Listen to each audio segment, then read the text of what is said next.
Okay, so this is number 9 for the bonus problems for exam 2. This problem's asking how many grams of precipitate is formed when 12.5 milliliters of 1.23 moles calcium chloride reacts with excess potassium phosphate. So this one's a little bit different than what some of the previous problems have asked, because typically we're given grams of a specific reactant, and when we get the grams, we convert it to moles and then find out like how much of the grams or moles of a specific product forms. This way, we're actually going to have to calculate moles a little bit differently because we're not doing it in terms of grams. We're giving it in terms of volume and the molarity. So luckily for us, there is a value or a formula we can use to calculate number of moles based on the molarity given.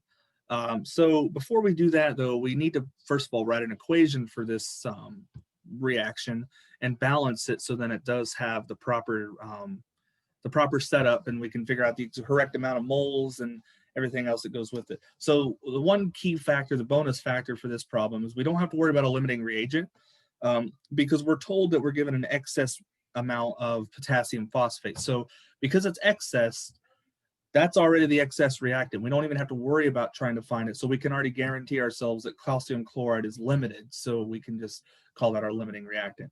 So the first thing we want to do is we want to write our chemical equation. So we're going to have calcium chloride. Calcium has a 2+ charge. Chloride has a -1 charge. So we're going to need to have 2 chlorines to balance out with the 1 calcium. And this is an aqueous solution. And then we're going to add that to our potassium phosphate. Now, phosphate is PO4 3-, whereas potassium has a +1 charge. So we need to have 3 potassiums to balance out with 1 phosphate. Okay, so then what we're going to produce out of this is we're going to have potassium chloride. So potassium is a +1, chloride's a -1. So all we have to do there is a KCl. And then we're going to have, for our other product, we're going to have, and that's also one other thing I want to show is this is also an aqueous, this is an aqueous solution. Now, why is this one an aqueous solution? Well, phosphates are generally always insoluble, but when they're with group 1 metals, which potassium is indeed a group 1 metal, it is guaranteed to be aqueous. So this is aqueous. I want to make sure I put that in there. And then, like I said, KCl. KCl is also aqueous, again, because both halogens like to be aqueous, and so do group 1 metals. And our other product that we create, well, we're going to take the calcium from the first compound, combine it with the phosphate of the other compound. Now, again, calcium has a +2 charge. Phosphate has a -3 charge. So for us to balance this out, we're going to have 3 calciums and 2 phosphates in order to balance out. So this here is our unbalanced equation. Now, the next thing I need to do is actually balance it. So the first thing I want to look at is my calciums. If I look at my calciums here, I know that on the right-hand side, on the product side, I've got 3, but on the left, I've only got 1. So I'm going to put a coefficient of 3 out front. And if I look at my potassiums, I've got 3 on the left, but only 1 on the right. So I'm going to give myself a 3 there for the right-hand side for a coefficient. So let's see what everything else looks like. So right now I've got, I have 6 chlorines on the first term. On the right-hand side, I've only got 3. So I need to make this a 6. So what can I do here? Well, I can change this 3 to a 6. Now, of course, in doing that, my potassiums are going to go up. So if I want, to balance my potassiums out, I could put a 2 in front of the potassium phosphate. And now I've got the 6 potassiums on both left and right, and also 6 chlorines on left and right. Now, what about everything else? Let's look at my so my 3 calciums, 6 chlorines, 6 potassiums. The only thing that's left is the phosphate. On the left, I've got 2. On the right, I've got 2. So that's kind of a bonus. That one already come with it.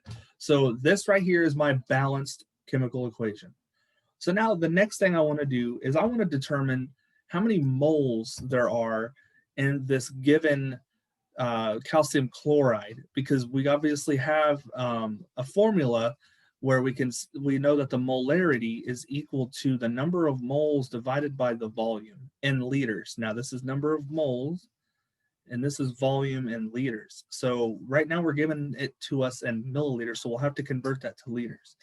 Now I have my molarity and I have my volume, but I don't have my number of moles. So what I can do is I can actually multiply the volume over. So I can tweak this equation. So I can say that the number of moles is equal to the molarity times the volume. And again, that needs to be in liters. So what I can say here is that my number of moles is going to equal 1.23 molarity multiplied by 12.5. But I also need to multiply that by 10 to the negative 3, because generally, well, we know that 1 liter is 1,000 milliliters. Well, 1 milliliter is 10 to the negative 3 liters. So we can multiply it out like this. And when we get our value here, when we multiply all this together, my total number of moles in this example is going to be 1.53 times 10 to the negative 2 moles. So this is my available moles for this calcium chloride based on the molarity and the volume of it in general. So now that I've got that, the next thing I'm able to do is I can actually multiply this and convert it into terms of grams of the product. Now, since I balanced my equation, I can see that 3 calcium chlorides are required to produce 1 calcium phosphate.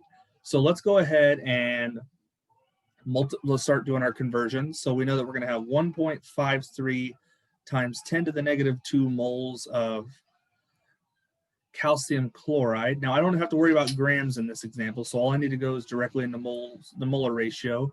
And we said that 3 moles of calcium chloride is equivalent to 1 mole of calcium phosphate. And now we do need to calculate the molar mass of calcium phosphate, because we need to get this in terms, it's asking us for in terms of grams. You can find the molar mass of calcium phosphate by, looking at the molar mass of calcium, and we have 3 of those. So you could take 3 calciums plus 2 phosphates, because we have 2 phosphates in here, and then we also have 8 oxygens. So we can actually look at our periodic table and determine each of these individual values and sum them up, and then find that total value.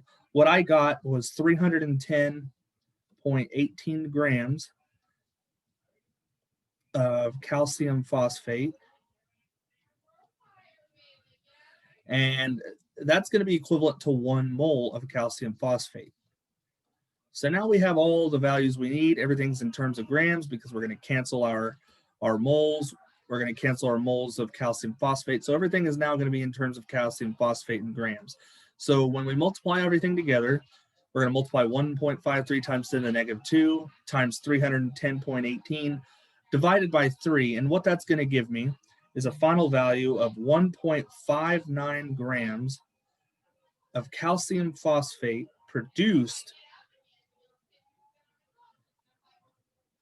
whenever I have this amount of available calcium chloride reactant and an excess of potassium phosphate. So this right here is going to be the final answer.